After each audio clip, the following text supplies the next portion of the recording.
Although the future of Yellowstone remains unclear following the airing of Life is a Promise, it's clear the Season 5 finale is designed to act as a series finale, but it fails to achieve all the great qualities of one. Taylor Sheridan's TV show seemingly ends with conclusions to most of the characters' stories, which is a good thing at first glance. Under the surface, though, each development in Yellowstone Season 5 Episode 14 lacks surprise and impact, making the hour quite forgettable despite its perceived significance to not only the neo-Western drama series, but also to TV history. Since its 2018 premiere, Yellowstone has taken television by storm. The show has been successful in drawing a wide audience and keeping them hooked. Critics and viewers alike loved Yellowstone and often give Sheridan his flowers for creating such a gripping story about a complex family who owns the largest ranch in Montana. However, the series has fallen short of expectations in its fifth and perhaps final season.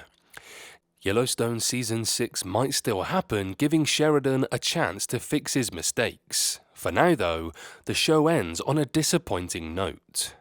Following the painfully uneventful Season 5 Episode 13, many had the same predictions regarding what would happen in the finale.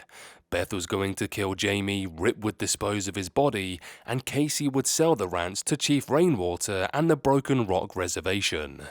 Unfortunately, for those hoping to be wrong and be surprised, the events of Yellowstone Season 5 Episode 14 play out exactly as expected. Following John's funeral, Beth finally has to drive to get revenge for her father's death and heads to Jamie's house. Beth attacks her brother, and right when Jamie gets the upper hand, Rip arrives. While Rip holds him, Beth stabs Jamie, killing him and winning the long-winded Yellowstone-Dutton family war. Almost everyone knew that Beth would be the one to murder Jamie, and anyone could predict that Casey would sell the ranch to Chief Rainwater and create his own with his family after Episode 13.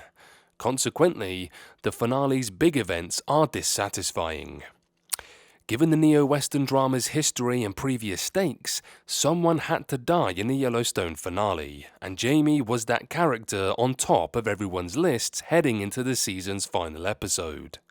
Because of his death being expected, I hope that Jamie's demise would at least be satisfying and effective. Instead, Beth killing her brother lacks intrigue or suspense. For a character who has been so important to Yellowstone's story, Jamie's death scene is anticlimactic even though it should be one of the show's biggest moments.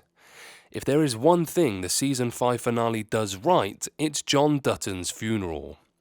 Ever since Kevin Costner exited Yellowstone ahead of Season 5 Part 2, it was only a matter of time before the series paid tribute to his character.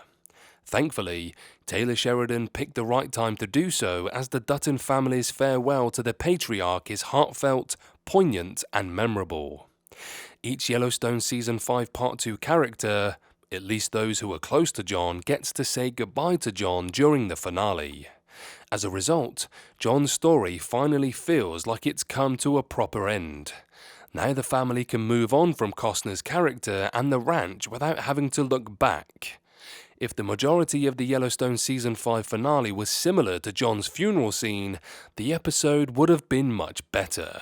So to wrap up the reviews of Yellowstone Season 5 Part 2 and potentially the last one, the pros: the Yellowstone finale has an emotional and effective send-off to Kevin Costner's John Dutton, and Casey selling the ranch to the Broken Rock Reservation brings the show's story full circle.